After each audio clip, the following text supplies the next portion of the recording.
नमस्कार दोस्तों, मैं एस्ट्रोलॉजर सुनील स्वागत करता हूं आप सभी दर्शकों का मेरे YouTube चैनल में और मेडिकल एस्ट्रोलॉजी की आज इस क्लास में, इस एपिसोड में। देखिए, हमने पिछला एक वीडियो बनाया था जिसमें आपको समझाया था कि चिकित्सा ज्योतिष मेडिकल एस्ट्रोलॉजी क्या है।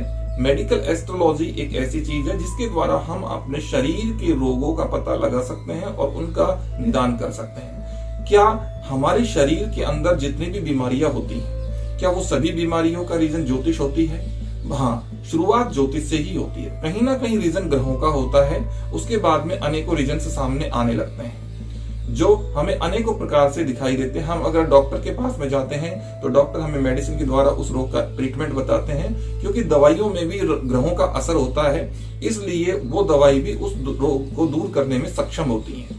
आयुर्वेद हो, चाहे एलोपैथिक हो, चाहे अन्य प्रकार की बीमारी जो दवाइयां हैं बीमारियों की वो हो, तो ये सब चीजें होती हैं। और अगर मान लो मेडिकल एस्ट्रोलॉजी क्या है, ये भी एक बार मैं फिर आपको बता दूं कि जैसे मान लो हमको अनेकों कठिनाइयां आती हैं जीवन में, हर कठिनाई ग्रहों से जुड़ी होती है। अगर मान लो हमारी फाइनेंशियल कंडीशन ठीक नहीं है और उसमें अगर मान लो हम ज्योतिष के हिसाब से देखते हैं तो वो हमारी एक अलग ज्योतिष हो गई। लेकिन जहां हमें हमारे शरीर से जुड़ी हुई बीमारियों के बारे में देखना है तो वहां पे जो ज्योतिष काम आती है वो चिकित्सा ज्योतिष हो गई, मेडिकल एस्ट्रोलॉजी हो गई। तो आज के इस भाग में हम आपको एक क्वेश्चन के माध्यम से या एक स्पेशली किसी एक बीमारी को लेकर के और एक कुंडली का उदाहरण देकर के आपको समझाएंगे कि किस प्रकार से इनको क्या प्रॉब्लम होने की वजह से क्या दिक्कत आई। तो जैसे आज का जो प्रश्न है या आज का जो टॉपिक है वो यह है कि किसी पुरुष की जो महिला है, उनकी जो पत्नी है, उनको डॉक्टर ने बता दिया कि अब ये संतान प्राप्ति के योग्य नहीं है किसी भी प्रकार से।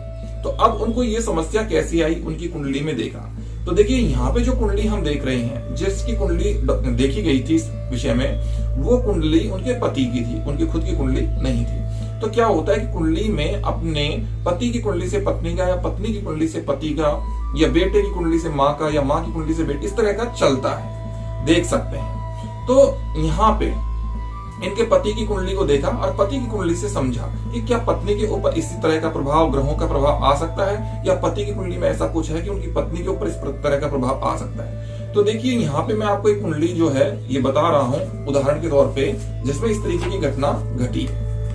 ये कुंडली है और इसमें जो आप देख रहे हैं कि सेंटर में ये 7 नंबर की राशि है। ये लग्न है उस पुरुष की जिनकी कुंडली है, और उसके बाद में इसमें 7 के बाद में 8, 9, 10 इधर से आप देखते जाइए, ठीक है। और उसके बाद में आप ग्रहों को एक बार नजर में होके निकाल लीजिएगा कि ये यहाँ पे जो है कौन कौन से ग्रह हैं, इधर कौन कौन से ग्रह हैं, ये सब आप देख लीजिएगा, ठीक है। ये सारे ग्रह आप देख लीजिएगा।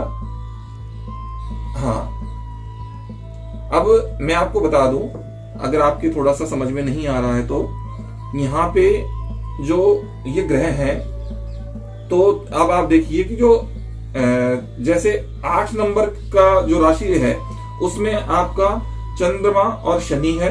9 नंबर की जो राशि है उसमें अपना केतु है और 10, 11 खाली है। 12वें नंबर की जो राशि उसमें बृहस्पति है, यानी कि 6ठे भाव में, और 9वें भाव में 3 नंबर की राशि में राहु है, और 5वें भाव में 5वें नंबर की जहां राशि है 11वें भाव में वो सूर्य, शुक्र और बुध बैठे हैं, और जो 12वें भाव है जहां कन्या राशि है वहां मंगल बैठे हुए हैं। तो देखिए इस प्रकार से इसमें राशियां बैठी हुई हैं। अब मैं आपको समझाऊं कि इसमें हुआ क्या है कि दरअसल सबसे पहला एक नियम है यहां पे ज्योतिष के अंदर कि सूर्य, शनि और राहु, ये 3 ग्रह पृथकता जनक प्रभाव रखते हैं कि ये जहां भी बैठते हैं, जहां इनकी दृष्टि होती है या जहां इनका प्रभाव होता है, वहां पर ये अपना प्रभाव छोड़ते हैं और उस चीज की प्रोग्रामिंग को अलग करते हैं, उस चीज से दूर भगाते हैं, अलग अलग करने का काम करते हैं। इसके अलावा जो 12वें घर का मालिक कोई भी ग्रह हो तो उसका भी जो काम है, वो वर्क है, वो यही रहता है। अब यहाँ पे इस कुंडली के अंदर हम देखते हैं कि लग्न में 7 नंबर की राशि है और लग्न है किसकी? पति की।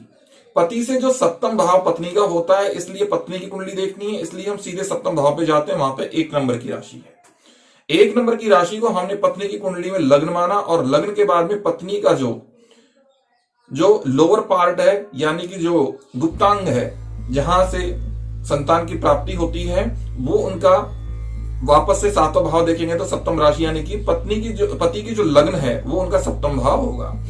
अब इस सप्तम भाव पे जो सीधा दृष्टि पड़ रही है और राहु की पंचम पूर्ण दृष्टि पड़ रही है, इसलिए पहला पृथकताजनक प्रभाव आया, यानी कि दूर करने का, संतान से दूर करने का पहला काम आया। दूसरा आता है यहां पे कि शनि जो है उसकी दशम दृष्टि है। शनि का भी वही पृथकताजनक प्रभाव मैंने आपको बताया था कि सूर्य शनि राहु। अब आता है सूर्य कि लग्न जो यहाँ पे बन रही है पति की, वो पत्नी का गुप्तांग का भाव बन रहा है, यानी कि सप्तम, और सप्तम का स्वामी बनता है शुक्र, और शुक्र आ रहा है यहाँ पे सूर्य के प्रभाव में। सूर्य भी वही पृथकताजनक प्रभाव रखता है, इसलिए सूर्य भी पीड़ित करेगा शुक्र को। इसलिए शुक्र यानी कि लग्नेश भी, या जो पति की कुंडली का लग्नेश है और पत्नी की कुंडली का सप्तमेश है, तो सप्तमेश भी यहाँ पर आकर के और सूर्य के प्रभाव में आ रहा है। अब बात आती है बुध की, तो बुध यहाँ पे द्वादशेष बन रहा है। ठीक है, वैसे तो पति की कुंडली के हिसाब से देखा जाए तो, क्योंकि दोनों के कॉम्बिनेशन से अगर हम देखते हैं तो द्वादशेष होने की वजह से यहाँ पे इसका भी प्रभाव अच्छा नहीं है। और वैसे भी बुध जो है दूसरी राशि, बुध की जो दूसरी राशि है, एक तो कन्या राशि है और एक जो है मिथुन राशि है। मिथुन राशि में राहु बैठे हुए हैं, इसलिए राहु विराजमान होने के कारण ये राहु की से अधिग्रहित एक तरीके के स्वामी हो गए, तो इसलिए राशि के स्वामी हो गए, इसलिए बुध में राहु का प्रभाव भी आ रहा है। कहने का मतलब यह है कि सप्तम राशि का स्वामी भी यहाँ पे फिर दूसरी बार शुक्र भी बन ही रहा है, और सप्तम भाव का कारक भी शुक्र होता है। तो इस प्रकार से पूरी तरीके से अगर देखा जाए तो सप्तम भाव और सप्तमेश पूरी तरीके से, यानी कि जो गुप्तांग का भाव है या संतान प्राप्ति का जो भाव है, ये पूरी तरीके से पीड़ित है और ये पृथकताजनक प्रभाव रख रहा है। इस प्रकार सूर्य, शनि, राहु और बुध यानी कि द्वादशेष, इन सबके प्रभाव से योनि को अपने नैसर्गिक स्थानों से, अपने नैसर्गिक कारकों से पूरी तरीके से पृथक कर दिया गया है और डॉक्टरों ने संतान प्राप्ति के अयोग्य कर दिया है। तो इस प्रकार से अब ये हमारे पास एक कुंडली है, जब इनका फिर इन ग्रहों की जब टाइमिंग होती है उसी टाइम पे ऐसा होता है। जब ये घटनाएं घटती हैं तो ये फिर आगे की बातें हैं कि कब घटती हैं, तो वो सब जैसे दशाएं जो होती हैं आप जानते हो, विंशोत्तरी दशाएं, महादशा, अंतरदशा, प्रत्यंतर दशाएं, उससे पता चलता है। तो ये सारी चीजें होती हैं मेडिकल एस्ट्रोलॉजी में, चिकित्सा विज्ञान में। तो किसी भी प्रकार से अगर आपको कोई भी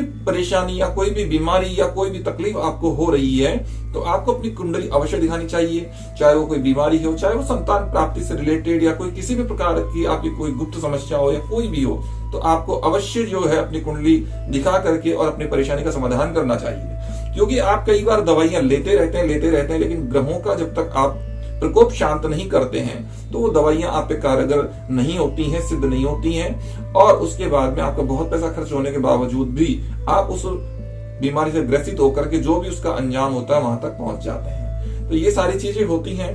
तो आज की वीडियो में बस इतना ही, फिर मिलेंगे एक नई वीडियो के साथ में, तब तक के लिए मुझे इजाजत दीजिए। नमस्कार।